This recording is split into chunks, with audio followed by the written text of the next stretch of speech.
All right, I think we can get started. Good afternoon, everyone. Welcome to P&P Live. My name is Margaret, and I'm the events coordinator for the Children and Teens Department at Politics and Prose. Thank you for joining us and tuning into this format where we continue to bring authors and new books to you. I'm excited about today's event with author Justin A. Reynolds and illustrator Pablo Leon in conjunction with their new graphic novel, Miles Morales' Shockwaves. This is the second of 3 events this summer that are a partnership between Politics and Prose, DC Public Library, the DC Public Library Foundation, and Pepco. The next event in this series is on August 2nd with Ben Zhu of Gallery Nucleus, who will talk about his new book, Desert Island. Details for this event will be in the chat below. And like today's events, the first people to sign up will receive complimentary copies of the artist book generously donated by the DC Library Foundation. This afternoon, for those of you who registered and opted for the complimentary copy of Miles Morales' Shockwaves, your book is available for pickup in the Alma Thomas Teen Space at the Martin Luther King branch of DC Public Library. We'll note the address and the deadline for pickup in the chat as well today. We're also dropping the book purchase link in the chat for those who weren't able to participate in the complimentary copy offer and would like to order a copy of this great new book. Today we are joined by Tamika Jones, who is a representative from Pepco, and she is here to tell us more about an exciting social justice and civic engagement art contest for teens called Know Your Power. Thank you so much, Margaret. Good afternoon, everyone. I'm Tamika Jones, currently serving in an interim role for the Senior Corporate Relations Specialist position at Pepco. We're so excited today to partner with the DC Public School Library during the Know Your Power contest. This year, we're anticipating the wonderful entries that we hope that you all will definitely submit as participating students. We have all experienced a tremendous unplanned year this year and before, and we're hoping that each of you can reflect back and use those platforms to translate your thoughts and your feelings through creative writing, visual arts, photography, illustrations, and music. Expressions through the arts is very powerful. It's a very powerful tool, and we encourage each of you to submit your entries today through August the 10th for a chance to win some great prizes. Our prizes consist of a laptop, a Canon camera, graphic drawing table, or a Fender electric guitar. Those are some great prizes that you have an opportunity to win.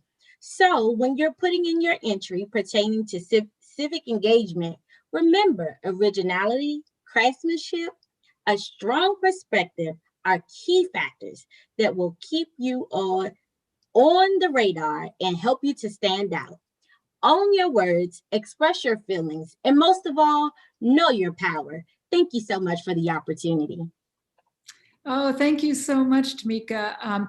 And we're going to put the link with more eligibility and the guidelines and submitting your work to the Know Your Power program, or art contest, excuse me, into the chat.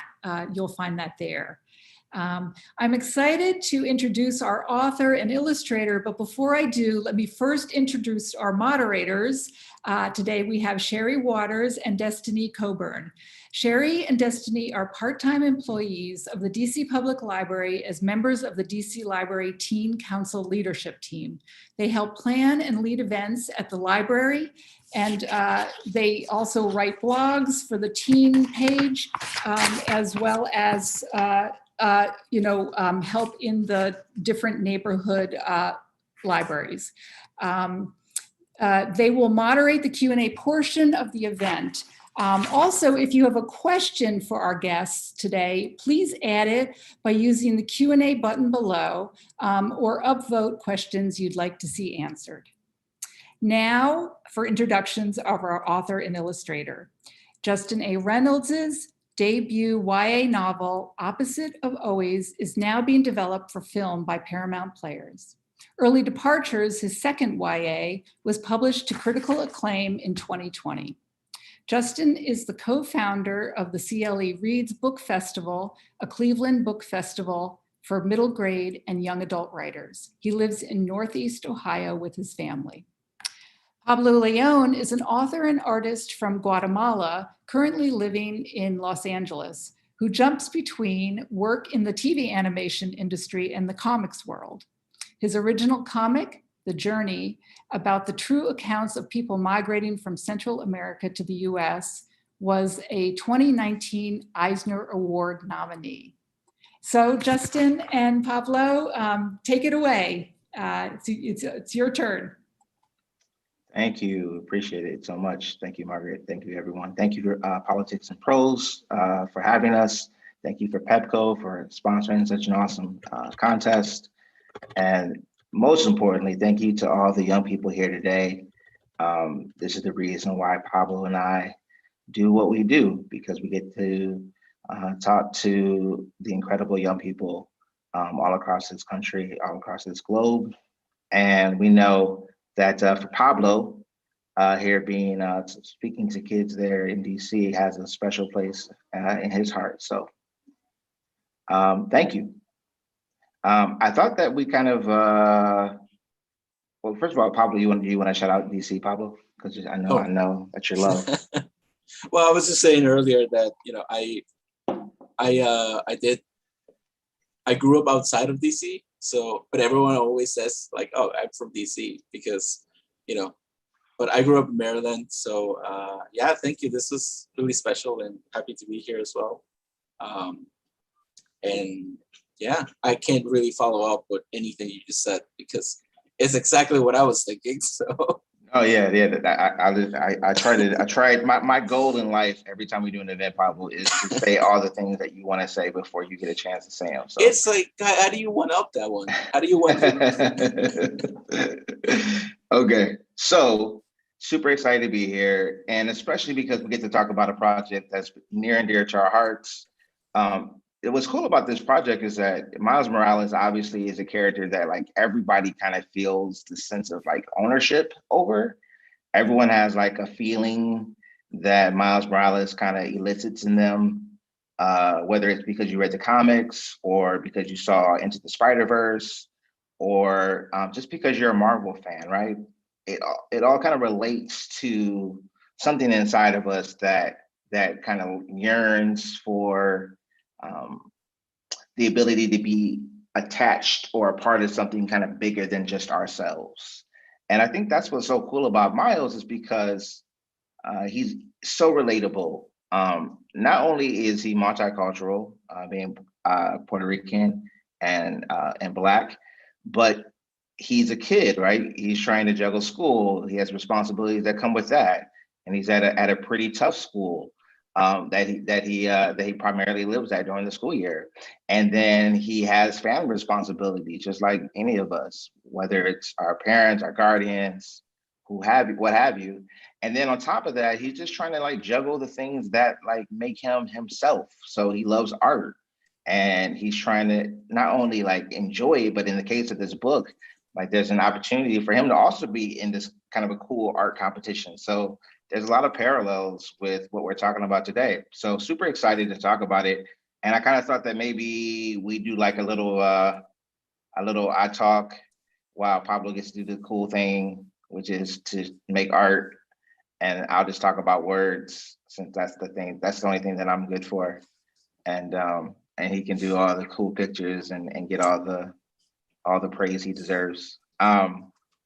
So, but first, Pablo, do you want to start? Because I know it's a little bit harder. Do you want to start and tell everyone kind of how you got started in like writing and illustrating? Sure. Yeah. So I grew up in Guatemala and I moved here when I was a teenager. I moved straight to Maryland. So, you know, for someone like me to be able to have this opportunity, it's huge. When I was approached to do this book, at first I was like, oh, it's Spider-Man. Yeah, I would say yes. But then they said it's Miles. And I was like, yes, of course. And it's like you said, he means a lot to a lot of people. He means a lot to Latinos, Afro Latinos, Black people. Just he's a good boy, and I feel like we we need a little bit of that, more of that wholesome energy that Miles can bring. So yeah, as to how I got started, I was working in animation already when I started making comics about what I make comics about is it's mostly like like real life situations, like migrant situations, the Latin American experience. So it's very different than what this book was about. I think I was a little taken back at first when I was approached to it, but like I mentioned, it was like, oh, this is a really great character, and yeah, that's how we ended up here. Oh yeah, that's cool.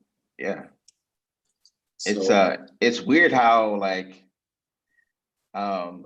if you would have told, and I said this before, it's like if you would have told me that at some point in time I'd had the opportunity to like one, not only collab with Marvel and Scholastic on a graphic novel of like any kind, I'd be like, what? This is crazy. But then the second that it's like Spider-Man, who like I grew up loving Spider-Man. Like Spider-Man was my favorite superhero. It wasn't even close. And it was because I felt like, again, like he was the most relatable to me. Like his life, obviously, I don't want to reveal my superpower because I don't want people to know, my abilities.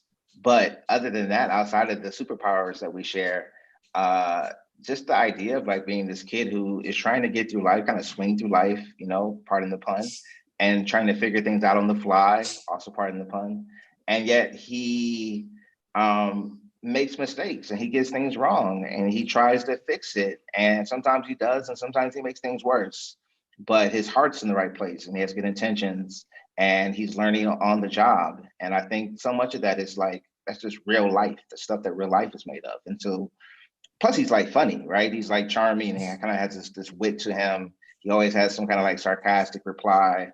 And I'm a big fan of sarcasm, of course. So was just like a person who spoke to me in ways that other superheroes necessarily did not. And so then fast forward, Miles Morales, it's like all of that. And then someone who also looks, talks, and kind of feels so familiar to me.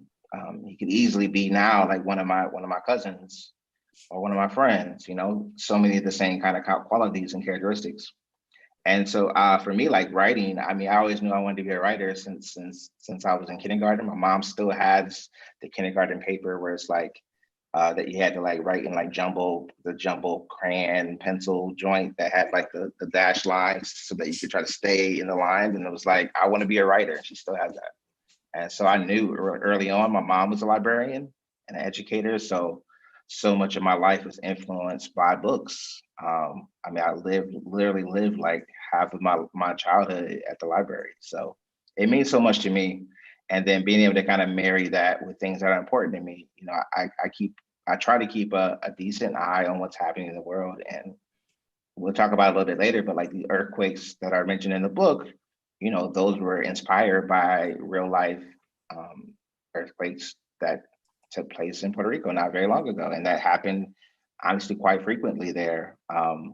And so thinking about how Miles would be affected, not just as a superhero, but just as like a human being who has roots, whose family is from Puerto Rico, whose mom is from Puerto Rico, and how he would feel in a way like this is the biggest challenge yet because he cannot solve earthquakes. He can't fix earthquakes. He can't undo what's happened. So how can he then contribute in some meaningful way that the people there who are rebuilding their lives can feel the immediate impact, can feel practical impact? So that's what this book is kind of about, Pablo. Do you want to should we get to the fun part and you like blow our minds with some amazing artwork. Should we do that? Well, you're giving me a lot of credit here, but we'll try it because we have like limited time. So we'll see. I'll see what I can do. Yeah. I mean, yeah, you're right about that. Like, I think what I liked about what you did was, you brought out and you talked about the, diaspora of being from, the island, and like bringing, putting a focus on his family, which was something on his Puerto Rican family, which is something that, more often is overlooked. And, that was really, to me, that was really meaningful, and it worked out very well. So I sketched out a little thing here, and let's see how much we can do, and I will try to talk while I'm doing this. You can see my screen, right? I'm just. Yeah. No, you're Okay. good. Okay. I have this new method that I've been sort of working out. It's not particularly conventional, but I think it works for what I wanted to do with this book, which was what I wanted to do was like a marriage between kidlit style and a bit of like animation concept art, and with schedules and everything. It kind of worked out. I think there was a lot of room for improvement. I do enjoy how it like the final product, but just thinking now about what I would have done differently these days. And then I started doing this thing where I do like a loose sketch, and I know right now this is really boring, but we're gonna get somewhere. Okay, so you started off with the loose sketch, Pablo, and then like, what are you doing? Not right now. Is this like adding detail? You're taking that layer of the sketch, and we're adding like more detail to it. Is that what's happening? No. So okay. Disregard everything I said. So I just make just gonna fill this out. And okay. So it's gonna move that. And then I come back with a brush, and I just start going around it. It's kind of like a reverse of things. Normally, the normal way of doing things is you do a sketch, you do a line art, and then you start coloring, you start filling out. I reversed it because I'm a clown and I wanted to see what would happen. And it sometimes works, it works for what I wanted to do. Yeah. No, I like it. I think it's interesting that you're talking about methods that you employ to kind of, let me ask you this, because it's something we've kind of talked about, and every time you talk about it, I kind of get a different insight. So you're approaching Miles, who's already a very established character. In fact, this year, celebrating 10 years of Miles in comics, which is kind of crazy. It doesn't feel like it's been 10 years. And so how do you, like, we've seen him before. We've seen him on the big screen. We've seen him in comics. How is it that you take this very established character who is super beloved and then put your own spin on him in a way that fans and also newcomers will also appreciate? With a lot of fear and respect. I originally, like I mentioned earlier, I wanted to approach this like a kidlit style, but then I also, because like you mentioned, the Spider-Verse movie was a huge entryway. It was a huge gate for a lot of people for the world of Miles. So Yeah. I mean, I can't deny the influence. And so when one of the other approaches was make it a little familiar. So somebody sees this in the bookstore, in the streets. Somebody sees this in the streets. Somebody sees it in the bookstore, and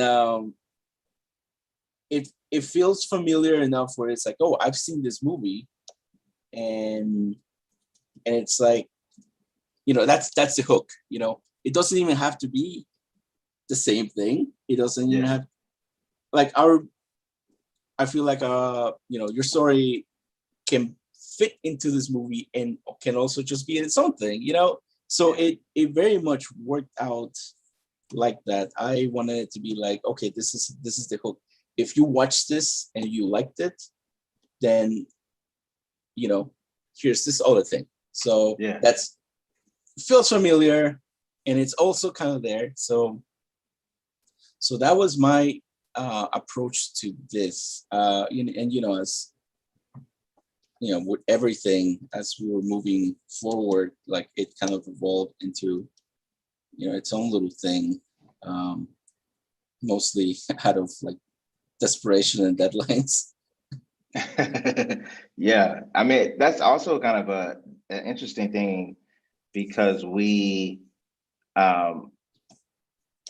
thing about it is that the fact that we were working as like a team, and it wasn't even just you and I. We had editors, we had a letterer, we had a layout artist. Like there was quite a few people who kind of touched this book that became Shockwaves along the way.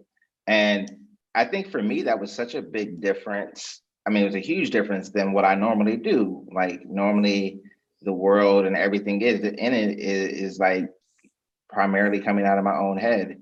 And I kind of get to make things up as I go.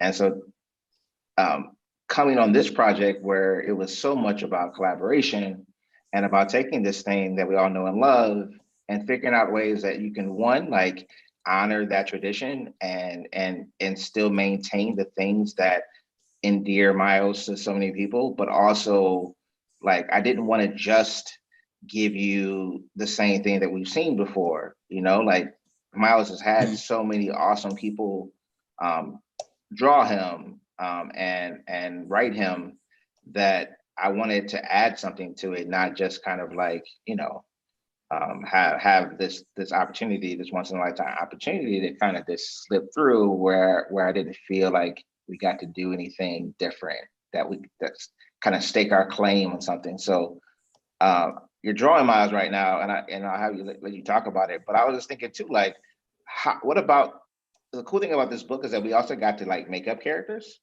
and so there's a couple characters in the book that are not, we're not a part of the Marvel universe, and we got to kind of create them. How was it like that? I mean, I gave you like a few notes, but not really. I mean, like largely it was kind of your own creation. How did you come up with like characters who we'd never seen before, but still kind of make them feel at home in this universe that we made? Oof, that's a loaded question. Yeah. That's the kind of questions I give you, Pablo. That's the kind of material that we're putting out here. So honestly, everything just came natural, just because of the way that, and it's not, I'm not here like throwing the praises, but like they just felt like they fitted into that world on their own.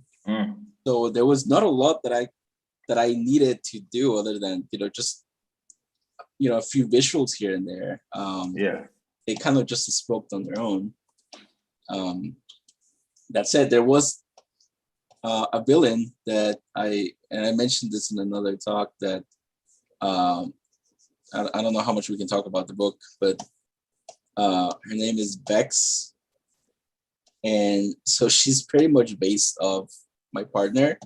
This is what I was really just trying to get you to say. Like all that long question, I just really wanted you to say this. And so, well, it's I think it's all about having fun. And if you don't at least put yourself or your friends in all these projects, then what are you doing? Like, Yeah. I like, and what you mentioned before, this is a very collaborative effort. And you're right. Like I'm used to working, as in animation. It's, we're all like cogs. But it's not necessarily a bad thing because we're aware that this is a very collaborative thing to bring up a show put together. There's no one person responsible for this. Anyone who says that there's one person responsible for it, that's a lie. But it was very much so. But so I'm used to like having that team dynamic, but this was a little different. It hits a little different because at the end of it, it's a smaller team, and we're all just kind of carrying each other at this point. So, it just hits very differently, I think, in my opinion. Yeah. Pablo, talk about a little bit so you're kind of working backwards, right? Now, if I understand what I'm looking at, like with the layer, you started off and you're kind of like, you had kind of the shadow or the silhouette, and now you're kind of adding on top of it. Is that what's happening, or am I? Yes. Oh, okay. Sorry. Yeah, let me explain a little bit. Yeah, I'm just sort of adding just lines to like just bring things up. The lines don't necessarily have to, like, that's the thing. Like, things don't have to align. Nothing has to align. Honestly, like, there are no rules, only consequences. So, yes, I'm just putting some shadow details and so. As I'm watching this, I'm like unfolding all these layers. I'm like, this is why I'm the author and not the illustrator. It's like so many details going into this. So I recently experienced the writing side of things, and you know what? Yeah, it's I wish I could have just drawn with my words. So it was not easy. This is why we're a good team. This is why we make a good team. Right. So I'm pretty much. Yeah, that's great. Yeah. At this point, I'm just like messing around. So yeah, it was great. I think I'll just say one more thing, and then we can kind of open it up to everybody. Yeah. But I was last time we kind of talked when we did this before with another group, we kind of talked about what we want people to take from the project, or like what we hope they might take from the project. Mm-hmm. And I'll just say that, like, as a writer, I try not to, like, I don't really have an agenda necessarily. Like, I think my job first and foremost is to entertain as a writer. And so I want to be entertaining. I want to tell a story that makes you want to turn the next page. Whether that's like, because there's action happening, there's mystery, there's humor, like, I think you need a little bit of all of that. And I think if you're not telling a good story, you've done your readers a disservice. Yeah. And so I don't ever have like big aims, but I guess if I was going to like boil down what the project means to me, is that it's just about, like, we're all, I mean, it sounds so cheesy to say it, but it's true. Like, we're all heroic in so many different ways, and we have the opportunity to make big differences with like small actions. And whether that is doing a little small spoiler, Miles donating, the money that he has, he's been saving up for something that he really wants toward the relief effort for Puerto Rico. Or if that's like, getting people to sign a petition that helps your community in some way. or if it's just like speaking up and coming to someone else's defense when maybe they're getting bullied. I think it's just about looking for ways that we can be more of a community, and that's what is truly heroic. To me, like the things that Miles does best that allows him to be Spider-Man, the reason why he's the perfect Spider-Man is because of who he is like in his everyday life. He's like you said before, he's a good kid who's just trying to like do his best, making mistakes along the way. But at the end of the day, he shows up for his friends, he shows up for his family, and he shows up for the community. And that's why when he puts on that on that suit, that costume, it fits perfectly because that's who he is in his core, a person who cares about other people. And that's an opportunity that each of us has, is just to kind of step outside of ourselves. We can get so busy with life, but like all it takes sometimes is just a smile. Like that can change the complexion of someone's day. So that's like what Shockwaves is about to me. It's about the things that we do that send kind of these tremors, these vibrations out into the world that people can then hopefully touch other people's lives, and then they can do the same, and it keeps going. So these shockwaves then. You see, I see shit I did there, Pablo. Okay. Yeah. No, pretty much same. I think, and I think I wrote it in the dedication part. For me, it's all about that. It inspires other people, other kids like us to tell their own stories, to be decent people, and that's all really I can ask for. I mean, I got to draw some really cool buildings, some really cool people, and that's good enough for me. But as a bonus, yeah, of course, I would love nothing more than be able to look back on this, or look back on all these stories, all these like superhero stories, and hopefully these inspire kids to just be good, just be all right, Yeah, for sure. All right, I'm going to stop sharing. This is what I got in like 20 minutes or no, 15 awesome. Minutes. I don't know. That was great. Sorry, my cat kept yelling at me all night. I'm so tired. No, I think it was great. Should we open it up and invite everyone else back? Yeah.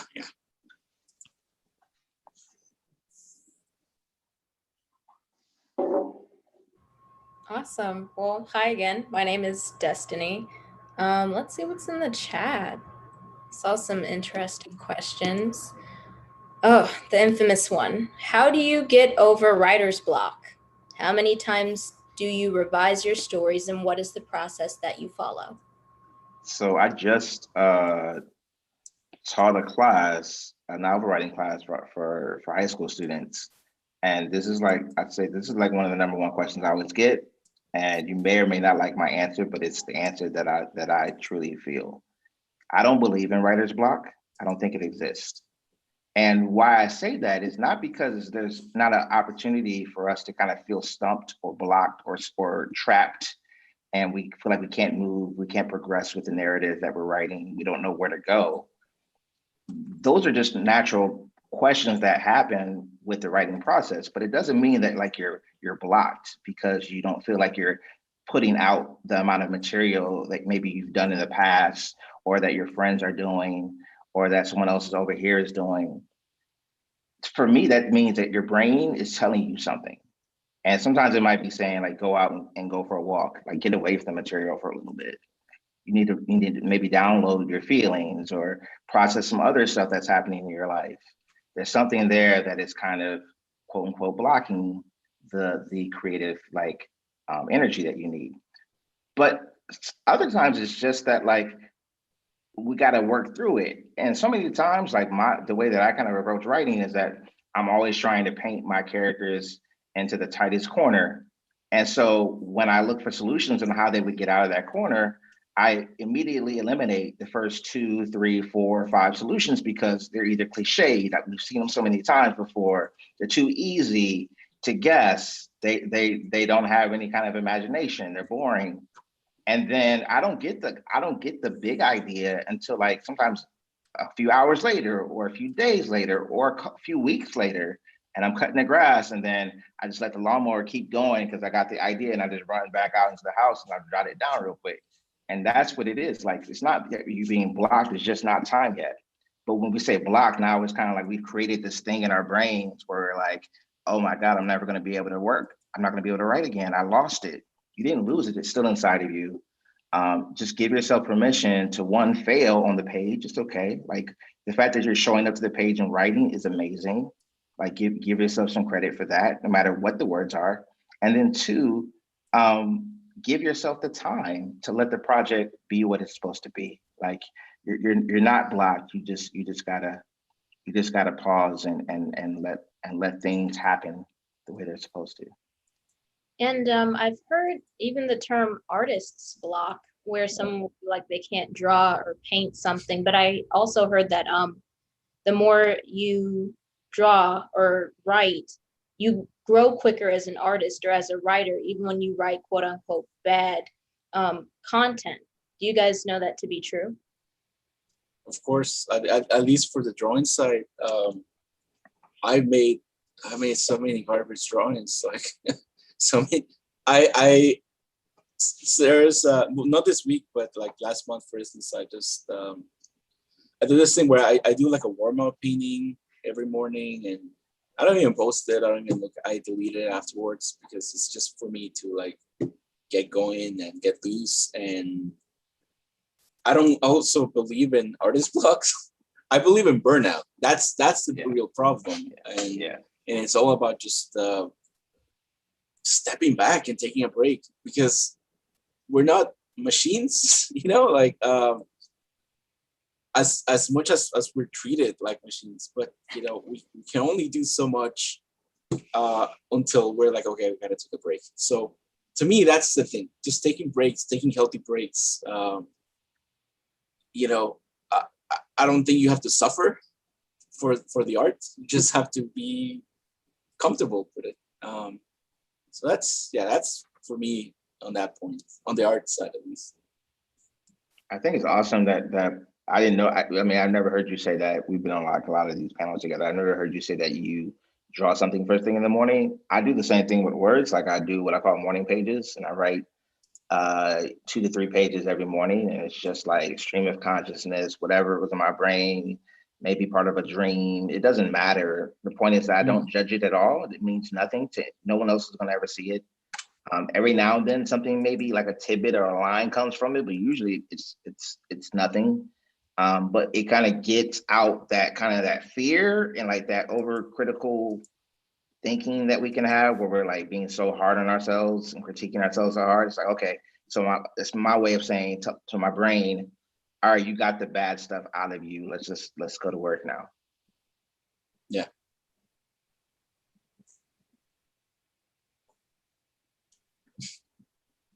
I don't know, Sherry. I don't know if we can hear you. I don't know. I think your mic's not working, Sherry. I'm sorry. That's okay. Yeah. We'll pray you get situated, and I'll read the next question, and you'll be situated. Yeah, I will.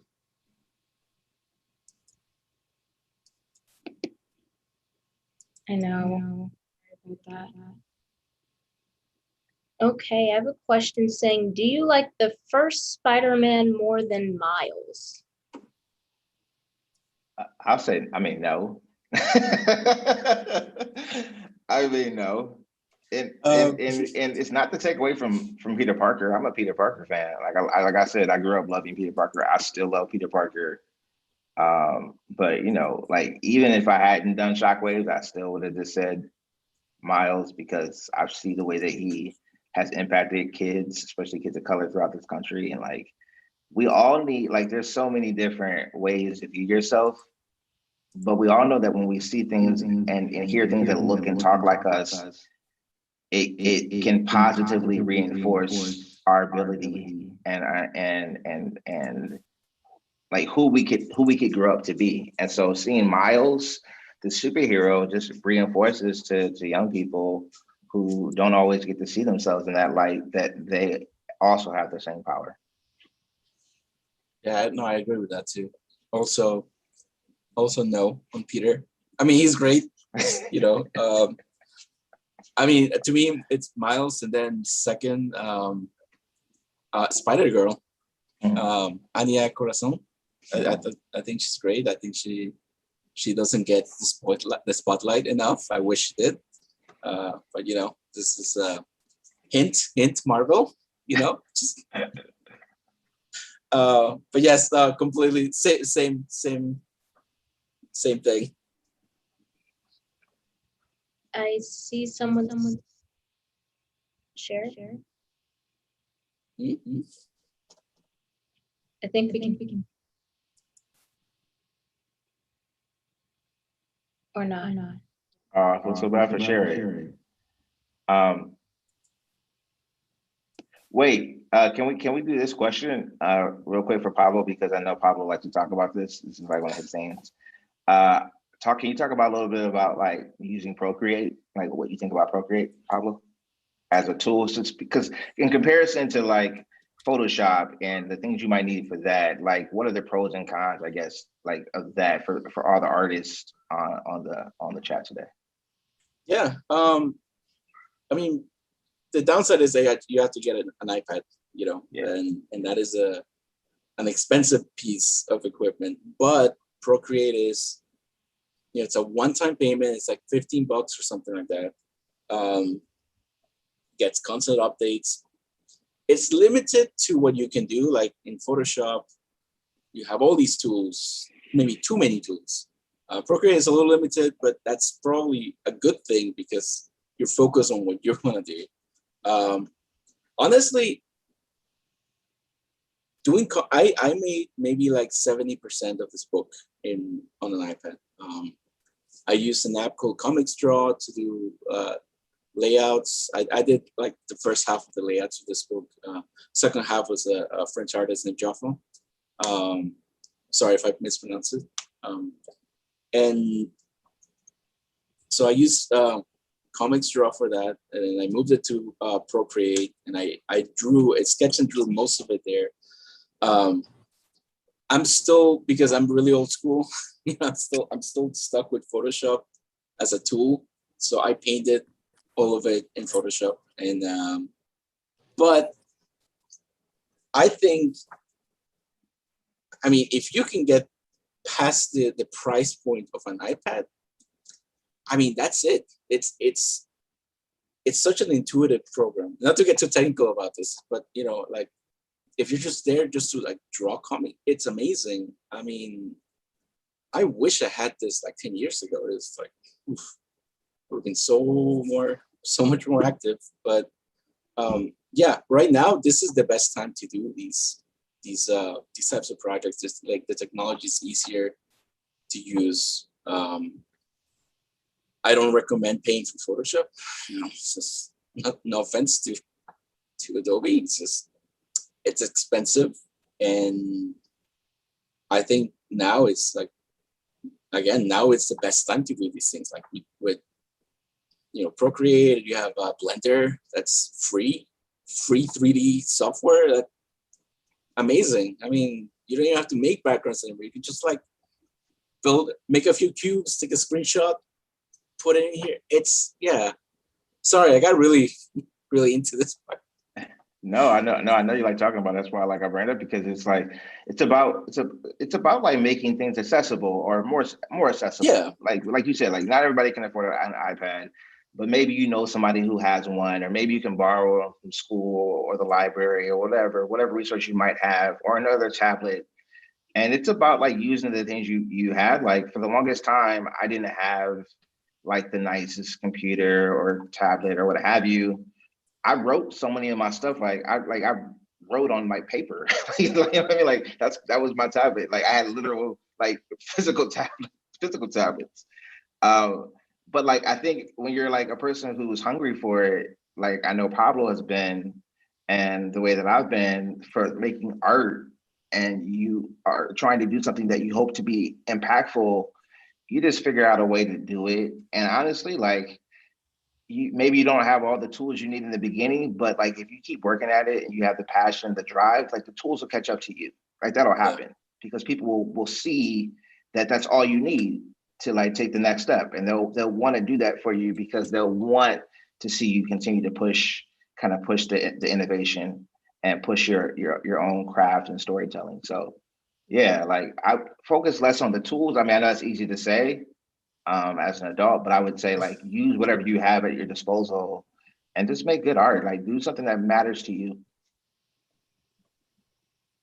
Miss Shirley says, I am a writer and I find a lot of joy in creating, but I often find I'm too exhausted from work or school by the end of the day to be creative.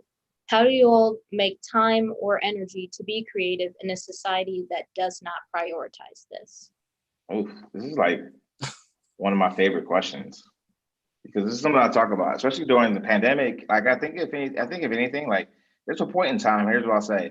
I was like complaining toward the end of the last year, and I was like, man, I don't think I accomplished like anything during this pandemic. Like it's terrible. And then my sister was like, dude, you wrote like 3 books. And like I didn't even realize it because we're all like kind of what Pablo said, like sometimes we're kind of conditioned just to like put output, and you don't have time to like refill your body and like physically and mentally and emotionally. And we need that. Like we're people, you know, like we have physiological needs. We gotta sleep, we gotta get rest.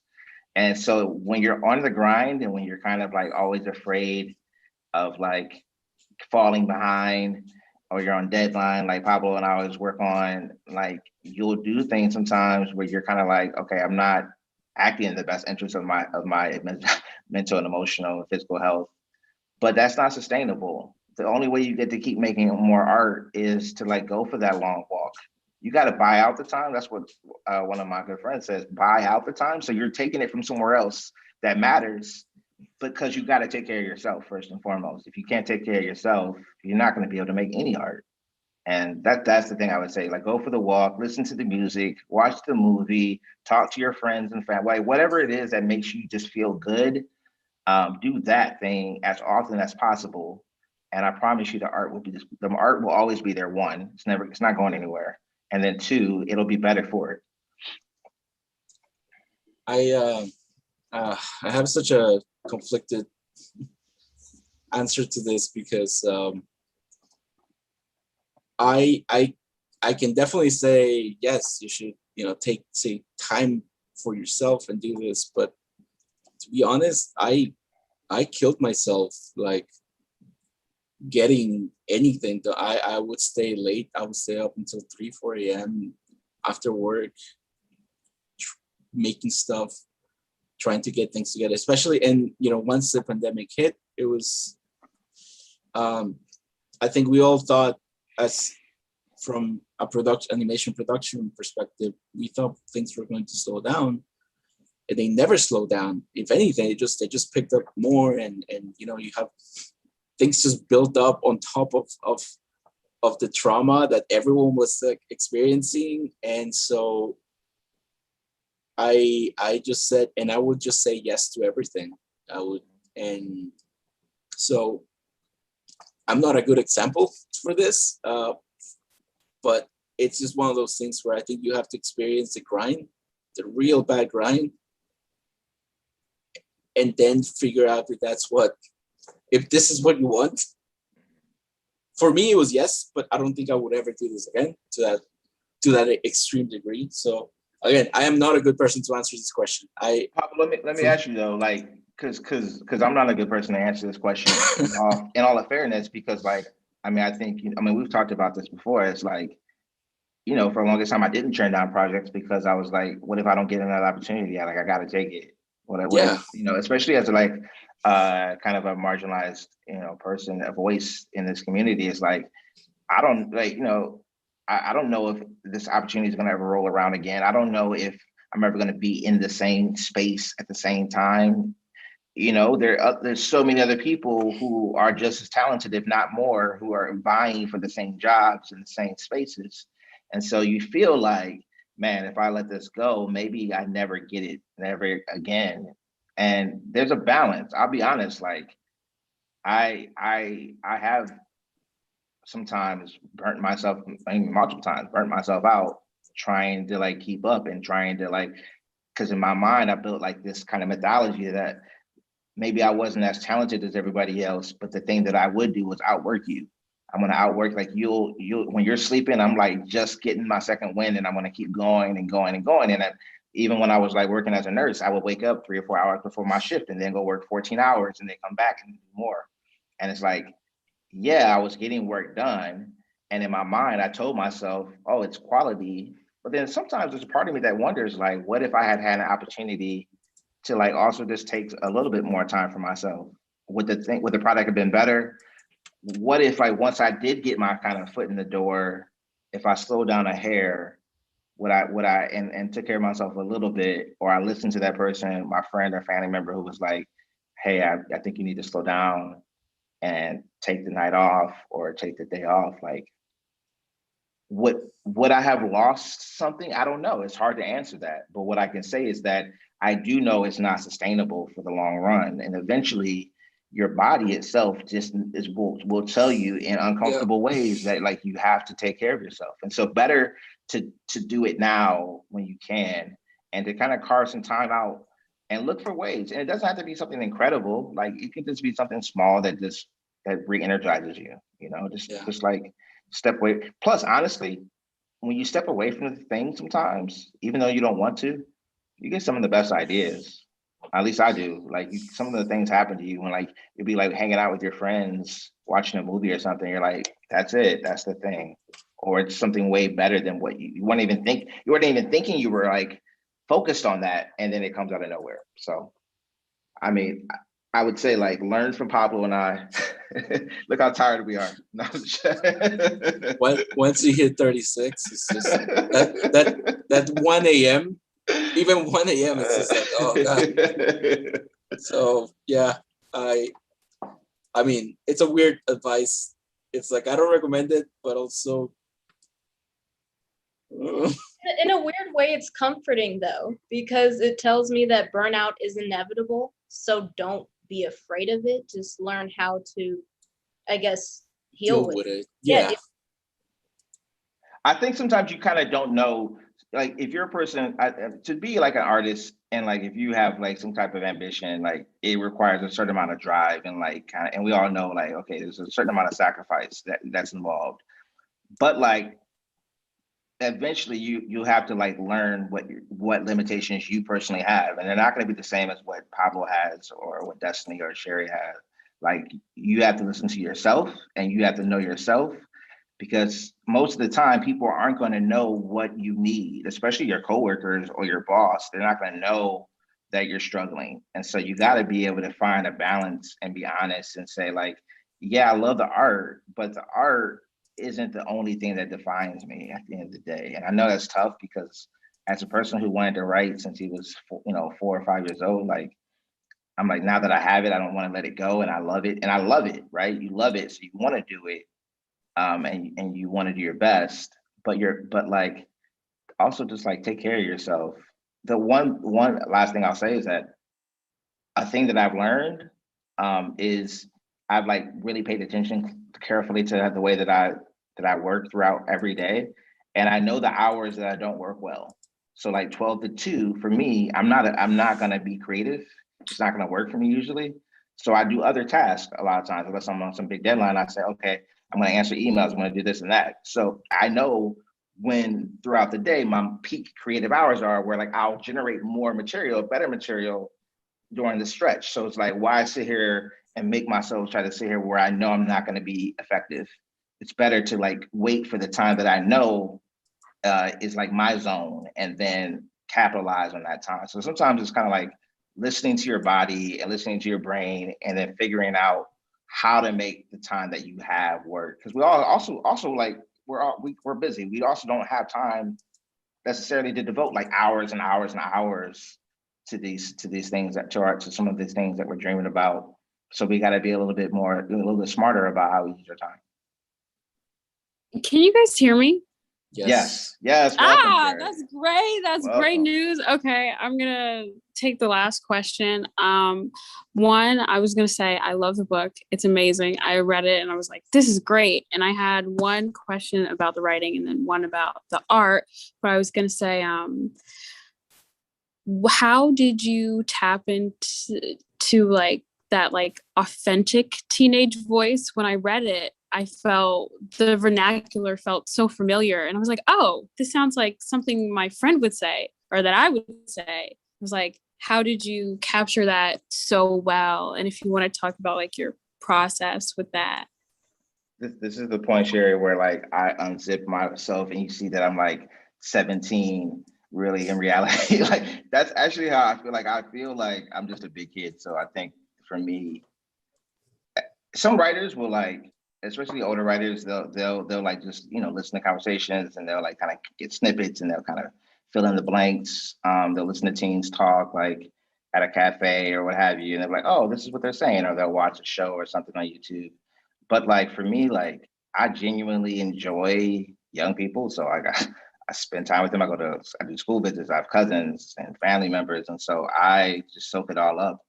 And then when I get it wrong, they yell at me. So then I change.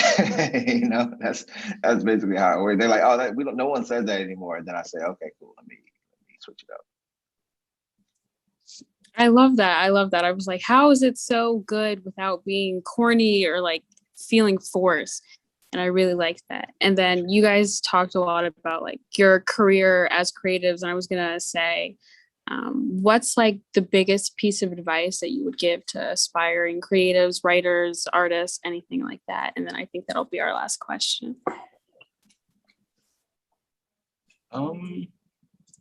I think the one that I've been following lately is you're gonna spend your entire life trying to be a better artist, but it's just as important that you spend some time working on trying to say something with your art. And you know, I mentioned this very early on that, you know, as working in animation production, we're all cogs and we're working for somebody else's vision, and that's fine because we all got to pay bills. But eventually, you know, we have all these like skills, and it's like, okay, what do we want to do? What do we want to say with what we have? So that's where I am currently. I'm sure I'll change my mind in a year or two, but yeah. So for me, it's think about what you want to say with your art and say it louder. I love that. Like when you said that, I was like, oh, like, okay, I'm gonna think about that. And like to go hand in hand, like real quick, mine is trust your voice. Because you do, like you said, think about what you want to say, because you do have something to say, like about something. There's something that matters to you in a way that it doesn't matter to other people. There's something that you see that other people don't necessarily pay attention to or can't even see. And even if you're looking at the same exact object on the same exact table in the same conditions, everyone's going to describe it differently, and that's called your voice. Like you have a way of observing the world that no one else is going to observe. And that's what makes you uniquely you. And so if you want to be a writer, if you want to be an artist, trust that when you touch the page or you touch the screen, the things that are coming out of it are good enough. You are good enough. The things you have to say matters. Your stories are important. It doesn't matter how old you are. It doesn't matter if you think you're the best illustrator in the world or you think you're the crummiest writer in the world. Like your words matter. And they should matter to you, and they matter to the world. Like we need more stories, we need more superheroes, we need more people who are willing to speak up for those who can't. So that's what I would say. Trust your voice. It's enough, it's powerful and necessary. Thank you. Oh my goodness, thank you to Thank everyone. you. That's all the time we have for our questions. Thanks to Justin and Pablo for joining us today, sharing about your process, about art and how you create. It's amazing to hear. We will put the link to purchase Miles Morales Shockwaves in the chat again. And I also want to thank DC Public Library and the DC Public Library Foundation. Especially thank you to Destiny and Sherry for moderating today. And Sherry, I'm glad you got in there at the last question. Sorry about the earlier problem. Thanks to Pepco and Tamika for joining us to tell us about the Know Your Power Art Contest. And we will put the art contest link in the chat again as well, or you can Google it online. And then thank you to the viewers for joining us today. Thanks again, everyone. Keep reading widely and expanding your worlds.